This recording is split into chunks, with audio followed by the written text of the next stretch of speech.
आप सभी साथियों को जय श्री श्याम। दोस्तों, हम मुग़ल काल में स्थापत्य कला का अध्ययन कर चुके हैं और इसके बाद मुग़ल काल में एक छोटा सा टॉपिक है आपका मुग़लकालीन उद्यान या मुग़लकालीन बाग, उनका अध्ययन कर लेते हैं। और इसके बाद हमारा जो नया चैप्टर होगा वो होगा मुग़लकालीन चित्रकला।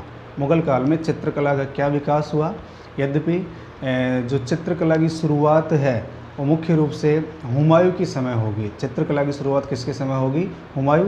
तो मुग़ल चित्रकला का जो संस्थापक है वो हुमायूं को माना जाता है, लेकिन चित्रकला का जो सर्वाधिक विकास है जहांगीर के समय होगा। जहांगीर का शासनकाल चित्रकला का स्वर्णकाल कहलाएगा। तो पहले हम मुग़ल उद्यानों के बारे में बात कर लेते हैं, उसके बाद हम बात करेंगे मुग़लकालीन चित्रकला। तो सामान्य बिंदुओं पर यदि हम चर्चा करें, एक तो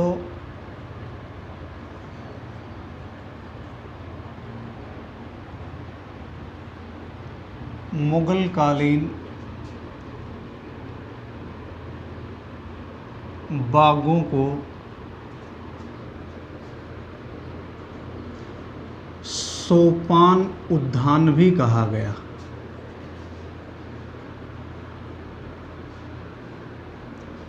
मुग़लकालीन जो बगीचे हैं, बाग हैं, उन्हें सोपान उद्यान भी कहा गया। और अब हम बात कर लेते हैं किस शासक के समय कौन सा प्रमुख उद्यान लगाया गया था, कौन सा उद्यान प्रसिद्ध था। तो सबसे पहले हम बात करें बाबर की।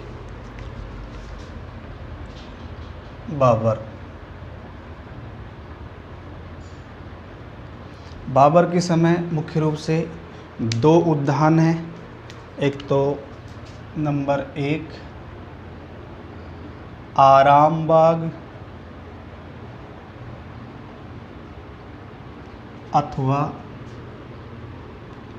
हस्त बहिस्त।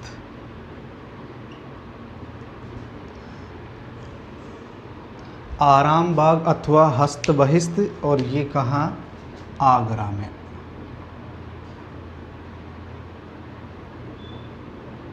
ये बाग बाबर के द्वारा कहाँ लगाया गया था? आगरा में।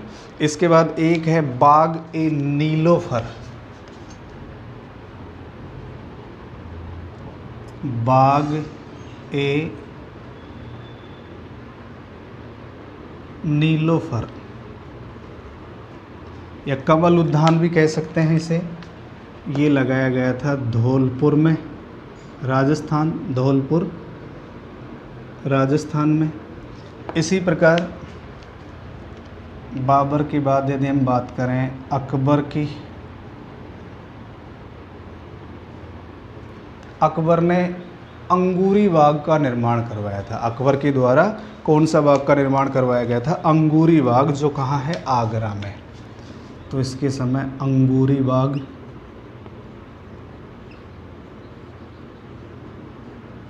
और ये कहाँ है? आगरा में। अंगूरी बाग कहाँ है आपका? आगरा में।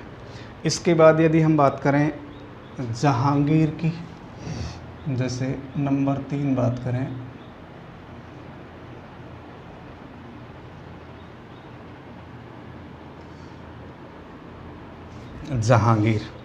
जहांगीर के समय देखिए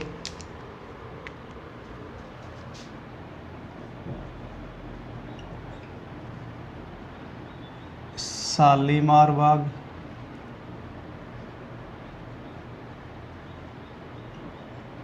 और निसात बाग। ये भी कश्मीर में है और ये भी कश्मीर में है। शालीमार बाग और निसात बाग दोनों कहाँ हैं? कश्मीर में। शाहजहाँ ने इसे पूर्ण करवाया था। शाहजहाँ ने इसे पूर्ण करवाया था। जो निसात बाग है कश्मीर वाला, शाहजहाँ ने इसे पूरा करवाया। इसके बाद नंबर 4 पे यदि हम बात करें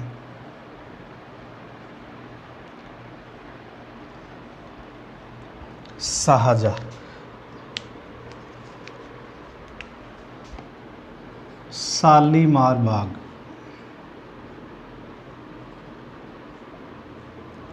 और शाहजहाँ ने शालीमार, देखो एक शालीमार बाग है कश्मीर में, ये जहांगीर ने बनवाया, और शाहजहाँ के समय शालीमार बाग बनवाया गया था लाहौर में।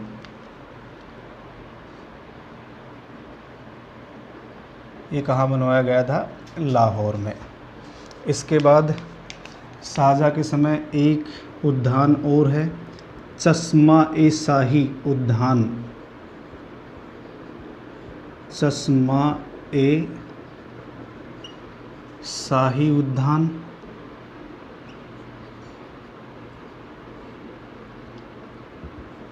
और ये कश्मीर में है। इसके बाद यदि हम बात करें नंबर 5 औरंगजेब की, औरंगजेब ने हरियाणा में पिंजौर बाग का निर्माण करवाया था। तो नंबर 1 पिंजौर बाग, और ये कहाँ बनवाया? हरियाणा में।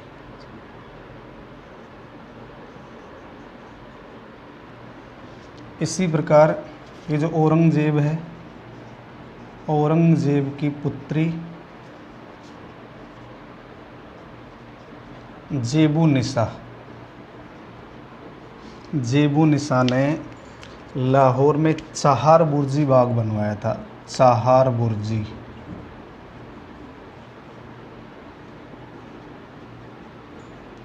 और ये कहाँ बनवाया? लाहौर में। तो मुग़ल कालीन कुछ बाग हैं, उद्यान हैं। मुग़ल कालीन बागों को सोपान उद्यान भी कहा गया। बाबर के समय एक तो आराम बाग आगरा में, बाग ए नीलोफर धौलपुर में, बाग ए नीलोफर धौलपुर में। अकबर के समय अंगूरी बाग आगरा में, जहांगीर के समय शालीमार बाग कश्मीर, निसात बाग कश्मीर। और ये जो निसात बाग है शाहजहाँ ने इसे पूरा करवाया था। शाहजहाँ के समय शालीमार बाग कहाँ बनवाया गया था? लाहौर में। जबकि जहांगीर के समय शालीमार बाग कहाँ बनवाया गया था? कश्मीर में। ध्यान रखना है। तो लाहौर का जो शालीमार बाग है वो शाहजहाँ के समय निर्मित हुआ, और शालीमार बाग कश्मीर वाला जहांगीर के समय निर्मित। औरंगजेब ने पिंजौर बाग का निर्माण कहाँ करवाया था? हरियाणा में। औरंगजेब ने पिंजौर बाग का निर्माण हरियाणा में करवाया। और औरंगजेब की पुत्री थी जेबू निसा, इन्होंने चाहार बुर्जी बाग बनवाया, जिसका जो बाग कहाँ स्थित है? लाहौर में। चाहार बुर्जी बाग कहाँ स्थित है? लाहौर में। तो ये औरंगजेब की पुत्री के द्वारा बनवाया गया था। तो ये थे मुग़ल कालीन कुछ उद्यान। इसके बाद हम बात करते हैं मुग़ल कालीन चित्रकला।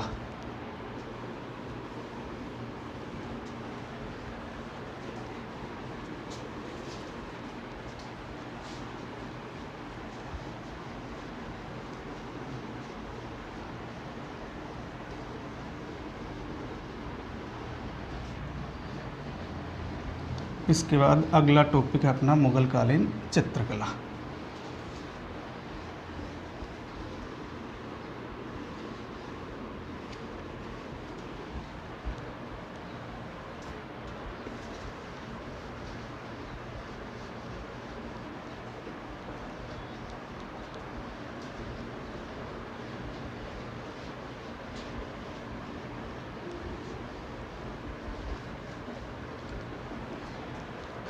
देखिए दोस्तों, अब हम बात करते हैं मुग़ल कालीन चित्रकला।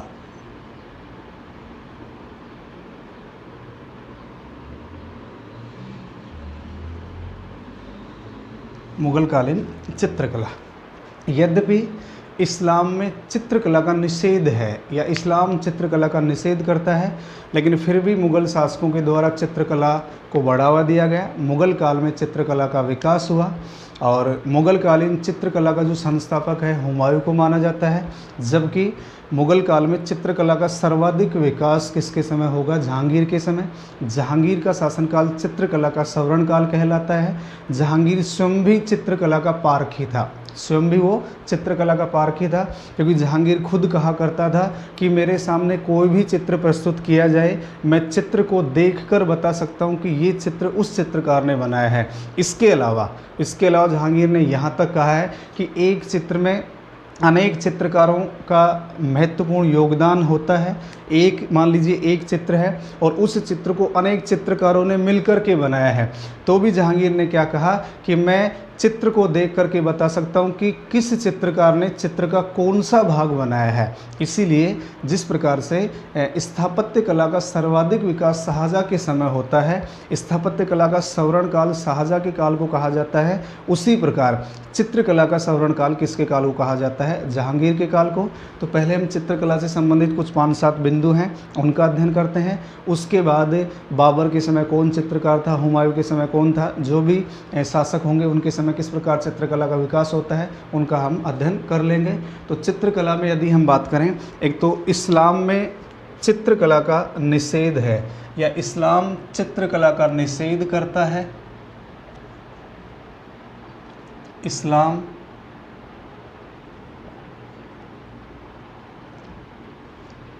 चित्रकला का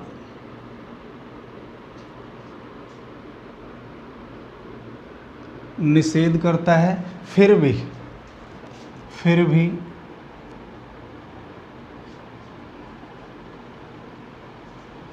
मुगल काल में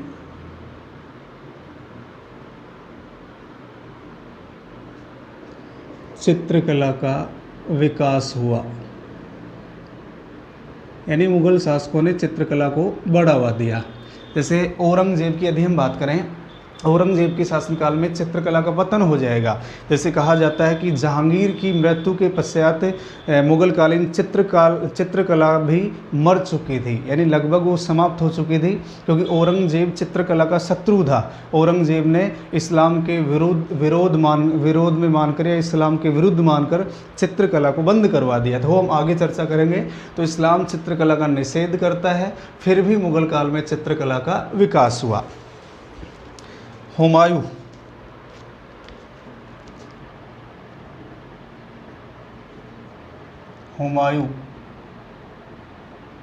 ये मुगल चित्रकला का संस्थापक था।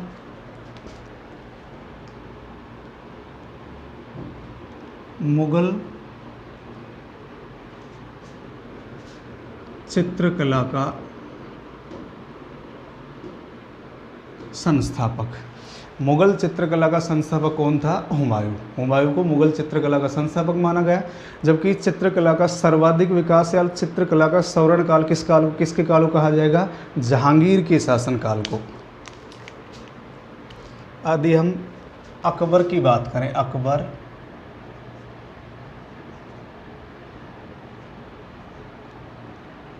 इन्होंने चित्रकला विभाग का गठन किया था। एक तो चित्रकला विभाग का गठन किया, चित्रकला विभाग का गठन किया और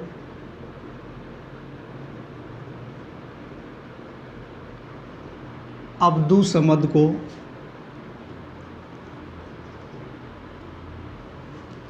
विभाग का प्रमुख बनाया था। तो मुगल काल में चित्रकला विभाग का गठन सबसे पहले किसके द्वारा किया गया था? अकबर के द्वारा। चित्रकला विभाग का गठन, चित्रकला का संस्थापक किसे कहा जाता है? हुमायूं को। और चित्रकला विभाग का गठन किसने किया था? अकबर ने। और उसका प्रमुख किसको बनाया गया? अब्दुसमद को। इसी प्रकार हम बात करें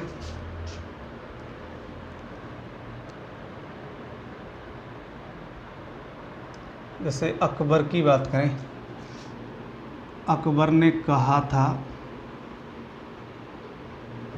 एक चित्रकार के पास ही ईश्वर को पहचानने की क्षमता होती है। अकबर ने कहा था एक चित्रकार के पास ही ईश्वर को पहचानने की क्षमता होती है। तो इन्होंने क्या कहा था? या एक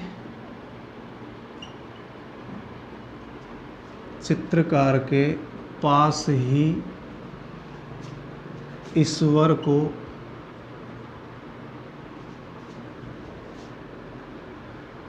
पहचानने का साधन है।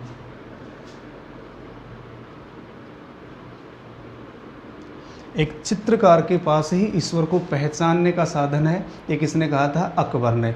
इसी प्रकार अबुल फजल ने चित्रकला को जादुई कला कहा।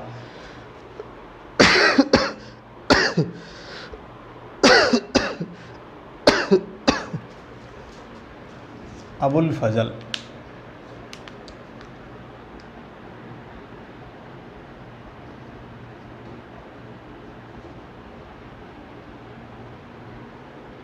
इन्होंने चित्रकला को एक जादुई कला कहा।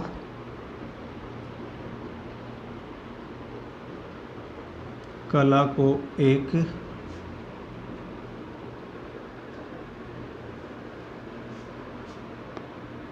जादुई कला बताया।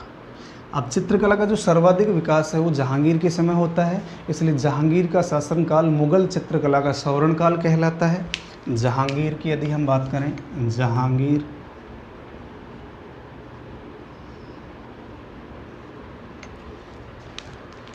एक तो मुगल चित्रकला का स्वर्ण काल,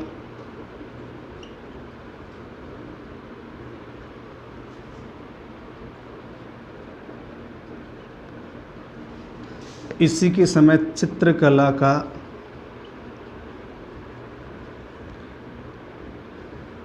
सर्वाधिक विकास हुआ।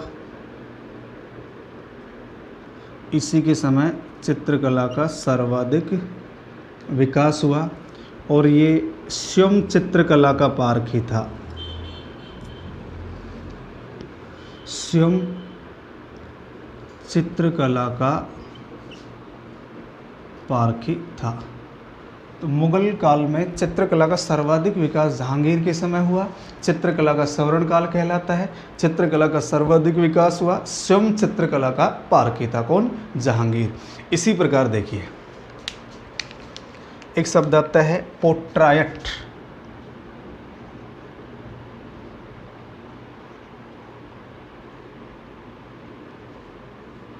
इसका अर्थ होता है छवि चित्र या रूप चित्र, और अकबर पहला शासक था जिन्होंने अपना स्वयं का छवि चित्र बनवाया था। तो इसका अर्थ क्या हुआ? छवि चित्र अथवा रूप चित्र। अकबर प्रथम शासक था जिन्होंने स्वयं का छवि चित्र बनवाया। अकबर प्रथम मुगल शासक था जिन्होंने स्वयं का, चलो अपन नोट कर लेते हैं, जिन्होंने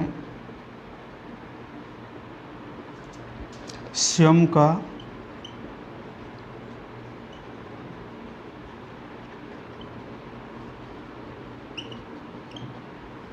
छवि चित्र बनवाया था। मुगल काल में अकबर पहला शासक था जिन्होंने स्वयं का छवि चित्र या रूप चित्र बनवाया। तो पोर्ट्रेट का अर्थ क्या होता है? छवि चित्र या रूप चित्र। इसी प्रकार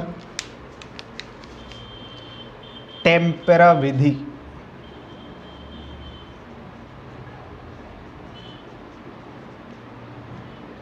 टेम्पेरा विधि, तो मुगल काल में चित्रकला में इस विधि का प्रयोग किया गया था।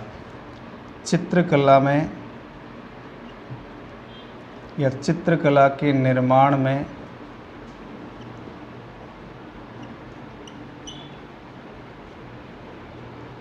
इस विधि का प्रयोग, मुगल काल में चित्रकला में इस विधि का प्रयोग किया गया। इसी प्रकार एक शब्द आता है उस्ताद। मुगल कालीन चित्रकारों को उस्ताद कहा गया। उस्ताद,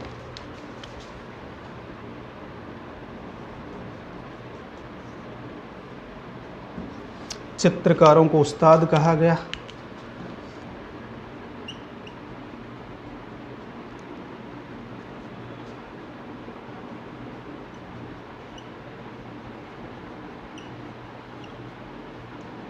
चित्रकारों क्या कहा गया? उस्ताद।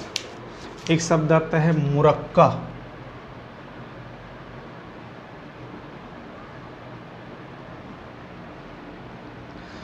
चित्रों के एल्बम को मुरक्का कहा गया। मुगल काल में चित्रों का एल्बम,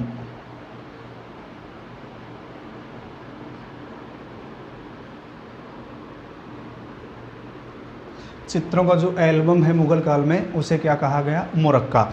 इसी प्रकार एक शब्द आता है मीर मुसब्बिर। मीर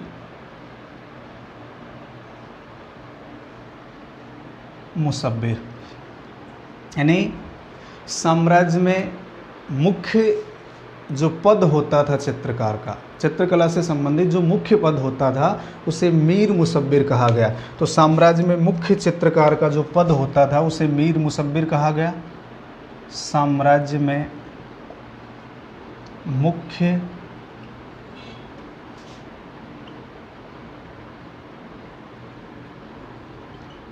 चित्रकार का पद, साम्राज्य में मुख्य चित्रकार के पद को क्या कहा गया? मीर मुसव्विर कहा गया। मुरक्का चित्रों का एल्बम और आपका जो उस्ताद है, उस्ताद, चित्रकारों को उस्ताद कहा गया। टेम्परा विधि, चित्रकला के निर्माण में इस विधि का प्रयोग हुआ। पेट्राइट या पोर्ट्राइट, छवि चित्र या रूप चित्र, अकबर पहला मुगल शासक था जिसने अपना स्वयं का छवि चित्र बनवाया था। इसी प्रकार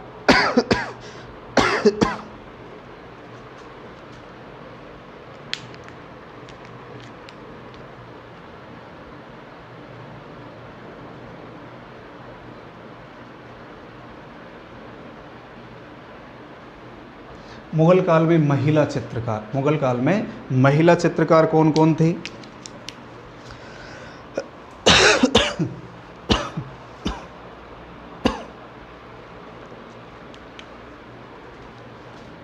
सफिया बानो,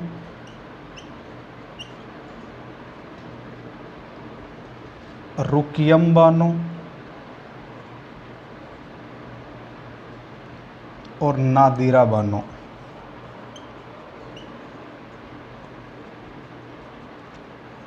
ये जहांगीर के समय महिला चित्रकार थी, ध्यान रखना है।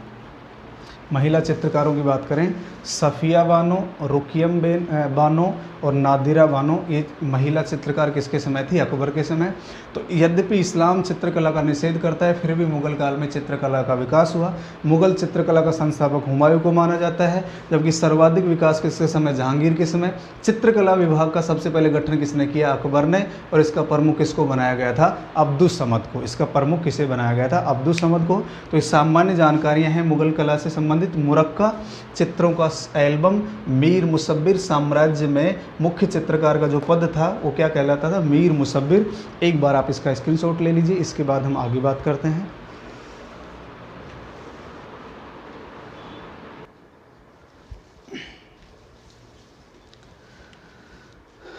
इसके बाद देखिए दोस्तों, तो मुगल चित्रकला में हम सामान्य परिचय, सामान्य बिंदुओं पे चर्चा कर रहे हैं।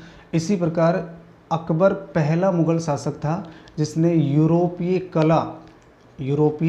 कला में रुचि प्रदर्शित की थी। यूरोपीय स्थापत्य कला, चित्रकला में रुचि प्रदर्शित की थी, क्योंकि अकबर के शासनकाल में यूरोपीय चित्रकला एवं पुनर्जागरणकालीन चित्रकला का प्रवेश शुरू होता है। अकबर के समय यूरोपीय एवं पुनर्जागरणकालीन चित्रकला का प्रवेश शुरू होता है। तो अकबर पहला शासक था जिसने यूरोप की कला एवं शिल्प में रुचि प्रदर्शित की थी। अकबर, ऐसे अपन नोट करें, अकबर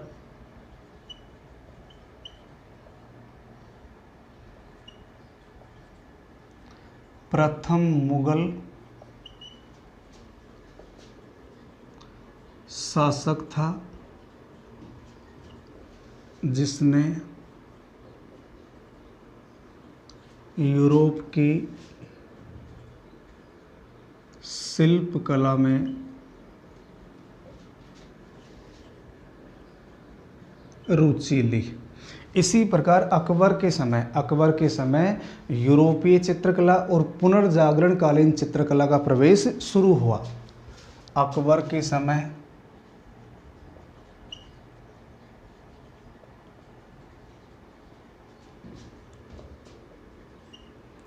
यूरोपीय एवं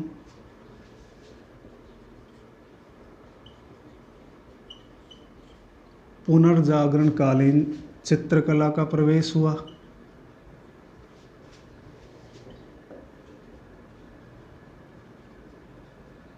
अकबर के समय यूरोपीय चित्रकला और पुनर्जागरणकालीन चित्रकला का प्रवेश कहाँ होता है? मुगल दरबार में। कहाँ होता है? मुगल दरबार में। इसी प्रकार भित्ति चित्र बनाने में दो चित्रकार प्रसिद्ध थे, अब्दुस समद और दसवंत। अब्दुस समद व दसवंत। ये दोनों भित्ति चित्र बनाने में निपुण थे, यानी दीवारों पर चित्र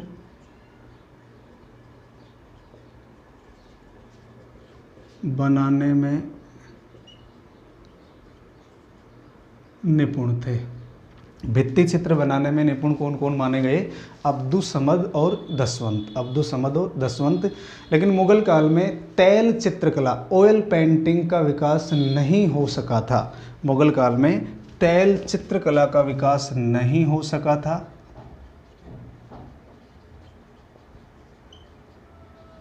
तैल चित्रकला का विकास नहीं हो पाया था। मुगल काल में तैल चित्रकला विकास नहीं हो पाया।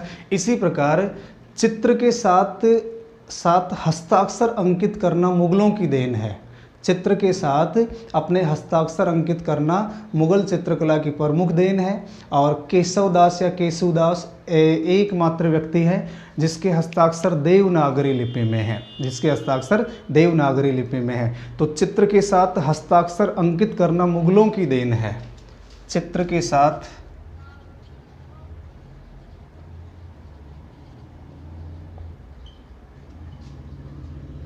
हस्ताक्षर अंकित करना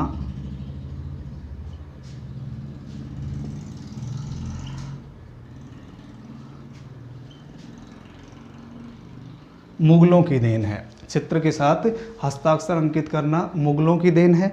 और हस्ताक्षर की यदि हम बात करें, मीर सैयद अली अब्दुल समद बसावन, जैसे अपनी यहाँ बात करें, एक तो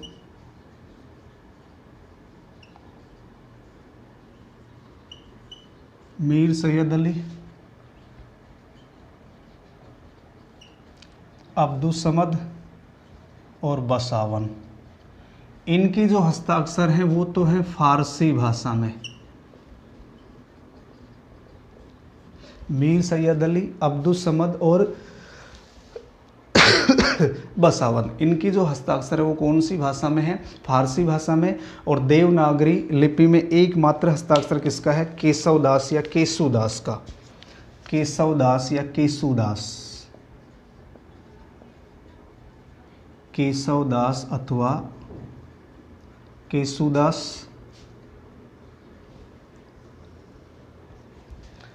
एकमात्र देवनागरी में हस्ताक्षर हैं।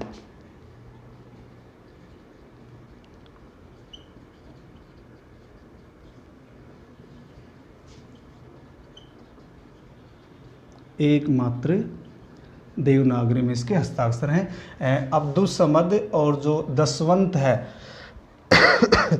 ये भित्ति चित्र बनाने में निपुण थे।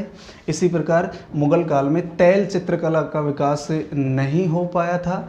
इसी प्रकार चित्र के साथ हस्ताक्षर अंकित करना मुगलों की देन है। जैसे प्रारंभिक जो हस्ताक्षर हैं मीर सैयद अली अब्दुल समद और बसावन के मिलते हैं फारसी भाषा में, जबकि एकमात्र देवनागरी में हस्ताक्षर किसका है? केशवदास या केशुदास का, केशवदास या केशुदास का। इसी प्रकार चित्रों में सजीवता लाने के लिए छाया व प्रकाश का प्रयोग किया गया। चित्रों में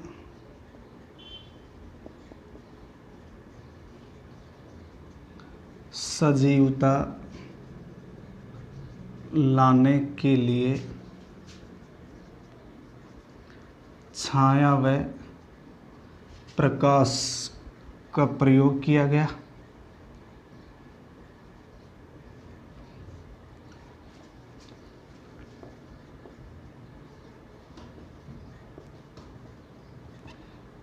इसी प्रकार सर्वप्रथम अकबर के शासनकाल में मृत अमीरों के चित्र और युद्ध के चित्र बने।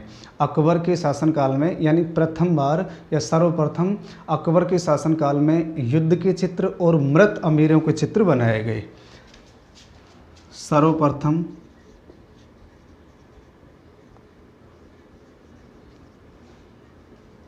अकबर के समय युद्धों के चित्र व मृत अमीरों के चित्र बनाए गए।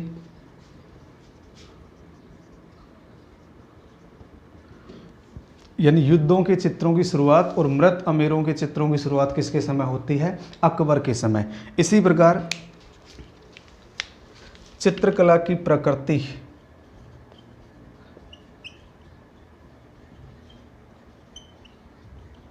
मुगल कालीन चित्रकला की प्रकृति एक तो धर्मनिरपेक्ष व अभिजात वर्गीय थी।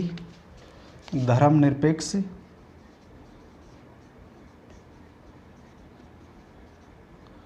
व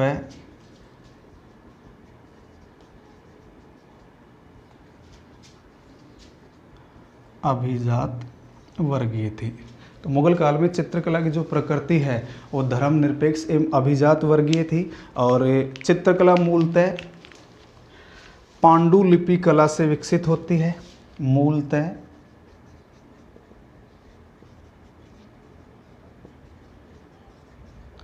पांडुलिपि कला से चित्रकला का विकास हुआ। चित्रकला का विकास हुआ, लेकिन जहांगीर के समय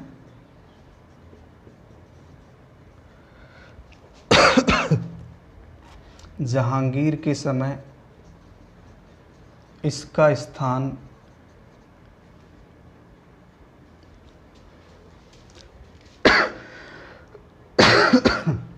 छवि चित्रण व हाशिया चित्रण ने ले लिया।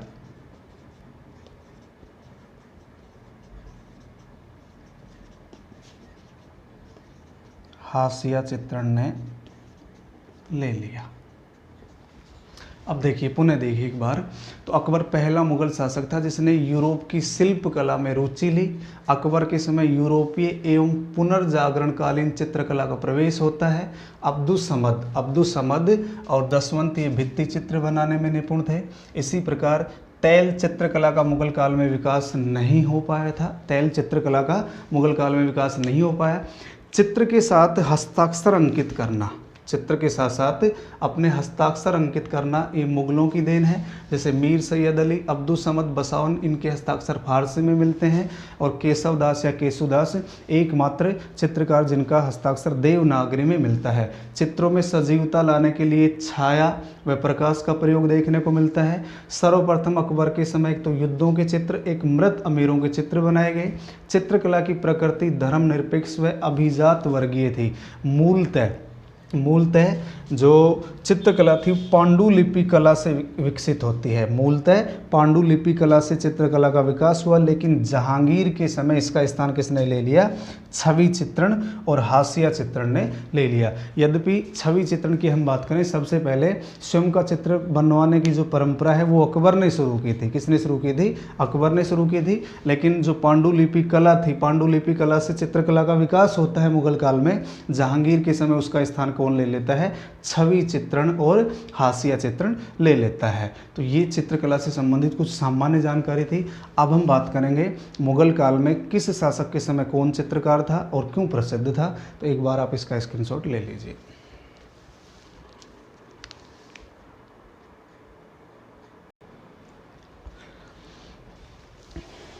इसके बाद देखिए दोस्तों, अब हम बात करते हैं मुगल जो शासक थे उनके समय कौन कौन प्रसिद्ध चित्रकार थे और चित्रकला का किस प्रकार का विकास हुआ। तो यदि हम बाबर की बात करें, बाबर के समय या बाबरनामा में एकमात्र चित्रकार का उल्लेख मिलता है, बेहजाद, जो फारस का प्रसिद्ध चित्रकार था। और बेहजाद को पूर्व का राफेल कहा गया। जिसे क्या कहा गया? पूर्व का राफेल। राफेल इटली का एक प्रसिद्ध चित्रकार हुआ करता था। राफेल का संबंध कहाँ से था? इटली से, जिसके दो प्रसिद्ध चित्र हैं। एक तो सिस्टाइन मैडोना यानी ईसा मसीह की माता मेरी का चित्र, और एक एथेंस ऑफ स्कूल जिसमें प्लेटो व अरस्तु को शास्त्रार्थ करते हुए दिखाया गया है। तो बाबर के बाद हुमायूं मुगल कालीन चित्रकला का संस्थापक है। चित्रकला की शुरुआत इसी के समय होती है। ये फारस के शाह के पास जब शरण लेता है, यानी आपको पता होगा कि हुमायूं 15 वर्षों तक इधर उधर भटकता रहता है। फारस के शाह के पास जब शरण लेता है तो इसे दो चित्रकारों की सेवाएं प्राप्त होती हैं, ख्वाजा अब्दुल समद, ख्वाजा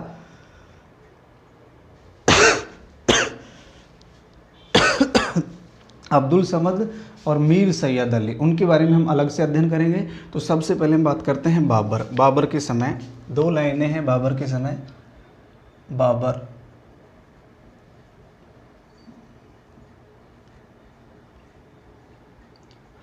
तो जो बाबरनामा है अथवा तुजुक ए बाबरी, जो आपकी मूलतः तुर्की भाषा में लिखी गई थी, इनका भी हम अध्ययन करेंगे। मुगलकालीन साहित्य जब पढ़ेंगे वहाँ हम इनका अलग से अध्ययन करेंगे। तो बाबरनामा में एकमात्र चित्रकार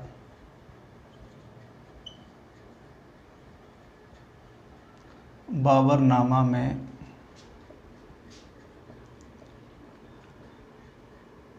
एकमात्र चित्रकार का उल्लेख मिलता है और वो चित्रकार कौन है? बेहजाद।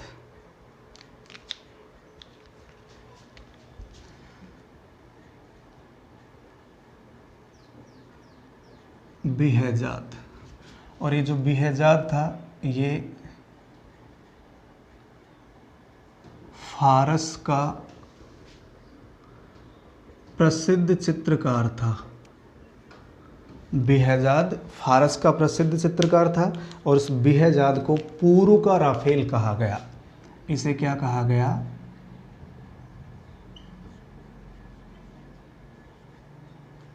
पुरू का राफेल। ध्यान रखना है, बेहजाद को क्या कहा गया? पुरू का राफेल। ये जो राफेल है ये इटली का प्रसिद्ध चित्रकार था। जैसे 2 लाइनें हम नोट कर लेते हैं साथ साथ इसमें। एक तो राफेल ये इटली का प्रसिद्ध चित्रकार था,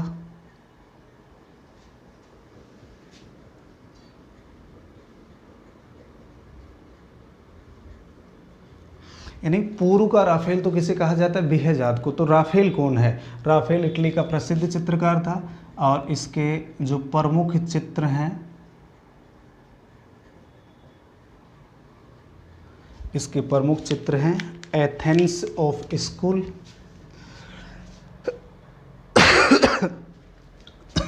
या school of Athens, school of Athens और सिस्टाइन मेडोना।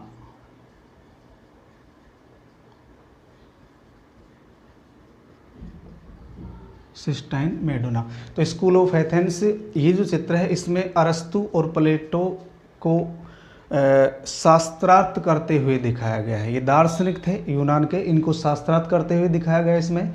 और सिस्टाइन मेडोना ये ईसा मसीह की माता मेरी का चित्र है। ईसा मसीह की माता मेरी का चित्र है। बाबर के बाद बाबर के समय एकमात्र उल्लेख मिलता है बाबरनामा में, जिसका नाम क्या है? बेहजाद। जिसका नाम क्या है? बेहजाद। इसके बाद हम बात करते हैं हुमायूं की। नंबर 2 है आपका हुमायूं। हुमायूं तो एक तो मुगल चित्रकला की शुरुआत हुई, मुगल चित्रकला का संस्थापक माना जाता है। तो इसके समय मुगल चित्रकला की शुरुआत हुई। मुगल चित्रकला की शुरुआत हुई और इसे मुगल चित्रकला का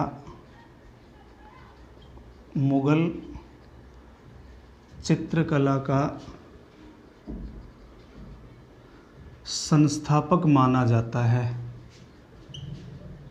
मुगल चित्रकला की शुरुआत हुमायूं के समय हुई और हुमायूं को मुगल चित्रकला का संस्थापक माना जाता है। तो अपने निर्वासन के समय फारस के शाह के पास इन्होंने शरण ली थी। तो फारस के शाह के पास शरण के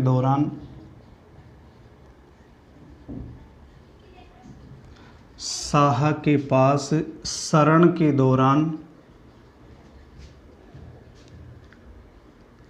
इसे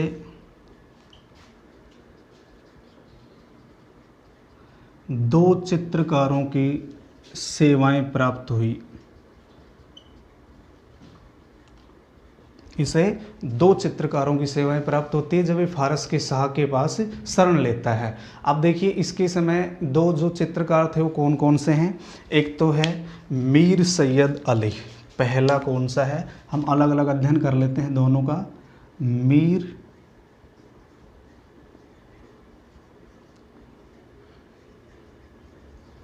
सैयद अली। इसके समय दो प्रसिद्ध चित्रकार कौन कौन से होंगे, एक तो मीर सैयद अली, एक ख्वाजा अब्दुल समद सिराजी, ख्वाजा अब्दुल समद सिराजी। तो ये जो मीर सैयद अली है इसे हुमायूं ने नादिर उल असरार की उपाधि दी। हुमायूं ने नादिर उल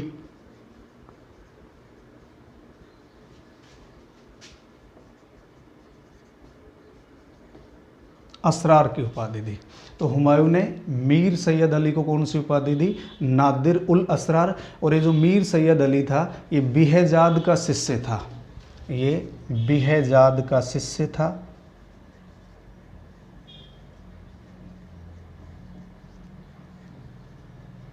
मीर सैयद अली किसका शिष्य था, बिहेजाद, जो अकबर बाबरनामा में एकमात्र चित्रकार का उल्लेख मिलता है बिहेजाद, जिसे पूर्व का राफेल कहा जाता है, जिसे पूर्व का राफेल कहा जाता है।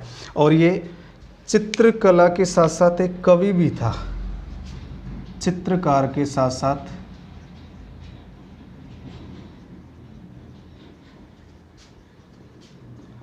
एक कवि भी था। ये जुदाई नाम से प्रसिद्ध था।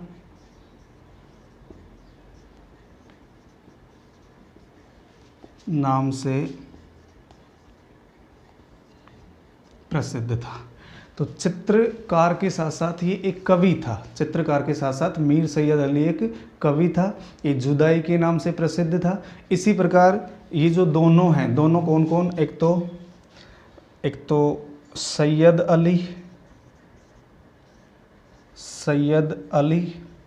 व अब्दुल समद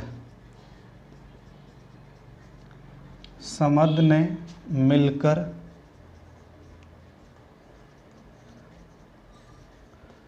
चावल के दाने पर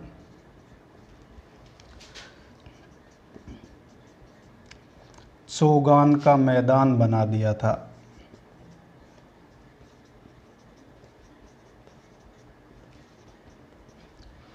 मीर सैयद अली और अब्दुल समद दोनों ने मिलकर चौगान, चावल के दाने पर चौगान का मैदान बना दिया था। तो हुमायूं के समय चित्रकला की शुरुआत होती है, मुगल चित्रकला का संस्थापक माना जाता है। फारस के शाह के पास चरण के दौरान दो चित्रकारों की इन्हें सेवाएं मिलती हैं, एक तो मीर सैयद अली होगा और दूसरा होगा ख्वाजा अब्दुल समद सिराजी। अपन नाम नोट कर लेते हैं, फिर दोबारा नोट कर लेंगे। ख्वाजा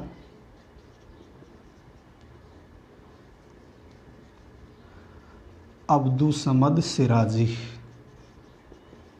इसका भी हमें अध्ययन करना है। तो हुमायूं ने इसे कौन सी उपाधि दी थी, नादिर उल असरार की। बिहेजाद का शिष्य था, चित्रकार के साथ साथ एक कवि था, ये जुदाई नाम से प्रसिद्ध था। और मीर सैयद अली व ख्वाजा अब्दुल समद ने मिलकर चावल के दाने पर चौगान का मैदान बना दिया था। चावल के दाने पर दोनों ने मिलकर चौगान के मैदान को बनाया था। तो एक बार आप इसका स्क्रीनशॉट ले लीजिए।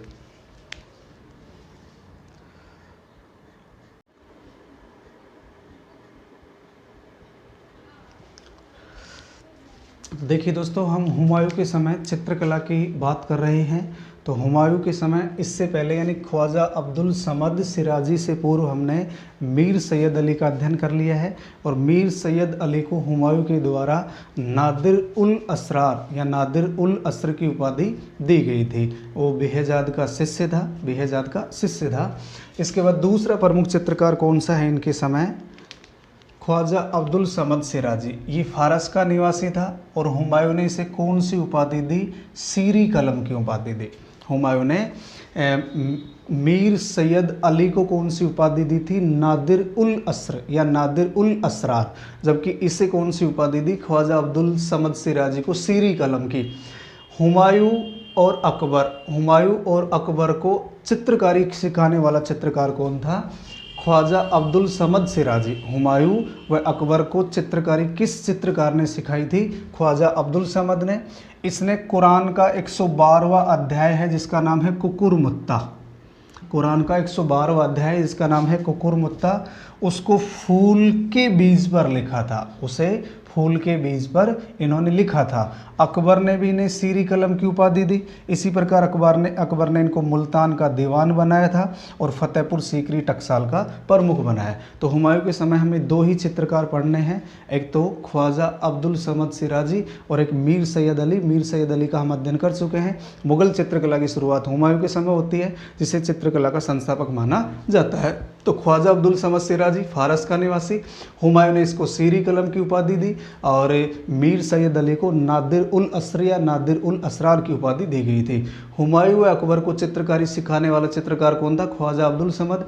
इन्होंने ये ध्यान रखना है, महत्वपूर्ण है, कुरान का 112वां अध्याय कुकुर मुत्ता, कुरान का 112वां अध्याय कुकुर मुत्ता, इसको फूल के बीज पर लिखने वाला चित्रकार कौन था? ख्वाजा अब्दुल समद सिराजी। अकबर ने भी सीरी कलम की उपाधि दी, क्योंकि ये अकबर के भी समकालीन आएगा। आगे जब हम बात करेंगे अकबर के समय कौन कौन से चित्रकार थे, उनमें दो चित्रकार ये भी होंगे, दो चित्रकार ये भी होंगे। आईने अकबरी में उल्लेख मिलता है। आपका जो अकबर है, अकबर ने मुल्तान का इसे दीवान बनाया और फतेहपुर सीकरी टकसाल का प्रमुख बनाया था। तो अकबर ने किस चित्रकार को मुल्तान का दीवान बनाया? ख्वाजा अब्दुल समद। किस चित्रकार को फतेहपुर सीकरी टकसाल का प्रमुख बनाया? ख्वाजा अब्दुल समद। ये सबसे महत्वपूर्ण है, मुगल काल में सबसे महत्वपूर्ण पार्ट है हमजा नामा अथवा दास्ताने अमीर हमजा। हमजा नामा अथवा दास्ताने अमीर हमजा। देखिए, मुगल चित्रकला का प्रारंभिक एवं महत्वपूर्ण चित्र संग्रह, मुगल कला का प्रारंभिक एवं महत्वपूर्ण चित्र संग्रह कौन सा है? हमजा नामा, अथवा इसका दूसरा नाम है दास्ताने अमीर हमजा। दास्ताने अमीर हमजा एक मूलतः कौन सी भाषा में लिखित है? अरबी में। फारसी में इसका अनुवाद हुआ, तो फारसी में अनुवादित एक अर्ध पौराणिक महाकाव्य है। ये फारसी में अनुवादित, यानी मूल रूप से कौन सी भाषा में लिखित है? अरबी भाषा में। और इसका अनुवाद कौन सी भाषा में हुआ? फारसी। तो फारसी में अनुवादित एक अर्ध पौराणिक महाकाव्य है। ये जो अमीर हमजा हैं, इन्हें पैगंबर मोहम्मद के चाचा माना जाता है। इन्हें पैगंबर मोहम्मद के चाचा माना जाता है। इनके वीरतापूर्वक कार्यों का वर्णन है। तो ये जो अमीर हमजा है, इनके वीरतापूर्वक कार्यों का इसमें वर्णन है, उल्लेख है। सभी चित्र लीलन के कपड़े पर हैं। इसके जो सभी चित्र हैं वो कौन से कपड़े पर हैं? लीलन के चित्र पर, लीलन के कपड़े पर। और लगभग कितने चित्रों का संग्रह है? 1200 चित्रों का संग्रह है। इसमें लगभग कितने चित्रों का संग्रह है? 1200, कई जगह 1400 भी मिलता है। तो लगभग 1200 चित्रों का संग्रह है। हुमायूं के समय इसकी शुरुआत होती है और अकबर के समय पूर्ण हुआ था। दोनों लाइनें आपको याद रखनी है। हुमायूं के समय दास्ताने अमीर हमजा या हमजा नामा की शुरुआत हुई और इसका ये पूर्ण किसके समय होता है? अकबर के समय। मीर सैयद अली के पर्यवेक्षण में इसे पूर्ण किया गया। मुगल काल की प्रथम चित्रित पुस्तक है। ये 17 जिल्दों में है। कुल कितनी जिल्दों में है? 17। ख्वाजा अब्दुल समद ने भी चित्र बनाए थे, लेकिन इसमें कलाकारों के हस्ताक्षर नहीं हैं। इसमें मुगल जो चित्रकार थे, जो कलाकार थे, उनके हस्ताक्षर नहीं हैं। तो हुमायूं के समय दूसरा चित्रकार ख्वाजा अब्दुल समद सिराजी, फारस का निवासी। हुमायूं ने इसे सीरी कलम की उपाधि दी। अकबर ने भी इसको सीरी कलम की उपाधि दी थी। अकबर ने भी इसे सीरी कलम की उपाधि दी। इसने कुरान का 112वां अध्याय है कुकुर मुत्ता, उसे फूल के बीज पर लिखा था। कुरान का 112वां अध्याय है कुकुर मुत्ता, जिसे फूल के बीज पर लिखा। अकबर ने भी सीरी कलम की उपाधि दी। अकबर ने मुल्तान का दीवान बनाया और फतेहपुर सीकरी टकसाल का प्रमुख बनाया था। सबसे महत्वपूर्ण पार्ट है हुमायूं के समय हमजा नामा अथवा दास्तान अमीर हमजा।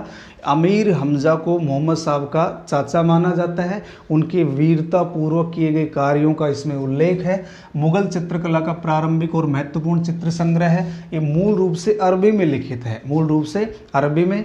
फारसी में अनुवादित एक अर्ध पौराणिक महाकाव्य है। फारसी में अनुवादित एक अर्ध पौराणिक महाकाव्य है। अमीर हमजा पैगंबर मोहम्मद के चाचा थे। ये मुख्य रूप से लीलन के कपड़े पर है। इसमें जो चित्र बने हुए हैं वो किस पर है? लीलन के कपड़े पर। लगभग 1200 चित्रों का संग्रह है। इसमें कितने चित्रों का संग्रह है? 1200। हुमायूं के समय इसकी शुरुआत होती है। इसकी जो शुरुआत है, ये जो चित्रकला से संबंधित प्रारंभिक और महत्वपूर्ण चित्र संग्रह है, इसकी शुरुआत हुमायूं के समय होती है और अकबर के समय ये पूर्ण हुआ। मीर सैयद अली के पर्यवेक्षण में ये पूरा हुआ था, जबकि ख्वाजा अब्दुल समद ने भी चित्र बनाए थे। ख्वाजा अब्दुल समद ने भी इसमें चित्र बनाए। इसमें कलाकारों के हस्ताक्षर नहीं है, इसमें कलाकारों के हस्ताक्षर नहीं है और ये मुगल काल की प्रथम चित्रित पुस्तक है। और कितने जल्दों में है ये? 17 जल्दों में। कितने जल्दों में है? 17।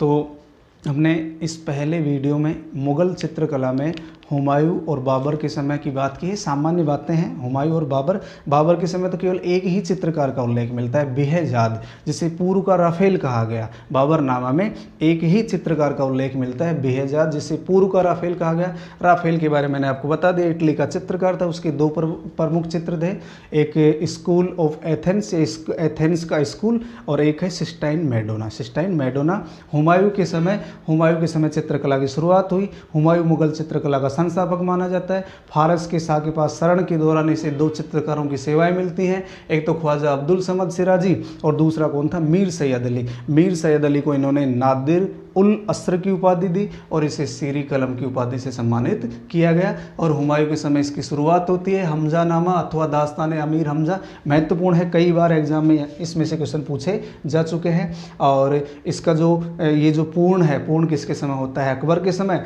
मीर सैयद अली के पर्यवेक्षण में इसे पूरा किया गया। यद्यपि ख्वाजा अब्दुल समद ने भी इसमें चित्र बनाए थे। 17 जिल्दों में है, कलाकारों के हस्ताक्षर नहीं है। मीर हमजा या अमीर हमजा को पैगंबर मोहम्मद के चाचा माना जाता है। लीलन के कपड़े पर 1200 चित्रों का संग्रह है। हुमायूं के समय शुरू होता है, अकबर के समय पूर्ण होता है।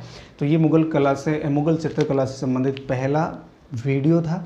इसके बाद हम बात करेंगे अकबर के समय चित्रकला का किस प्रकार का विकास हुआ और जहांगीर के समय किस प्रकार का विकास हुआ, क्योंकि लगभग 2 वीडियो और अपलोड होंगे। हमें इसी प्रकार से डिटेल से पढ़ना है, शॉर्ट में कोई भी टॉपिक नहीं पढ़ना है, कंप्लीट रूप से डिटेल से हमें अध्ययन करना है।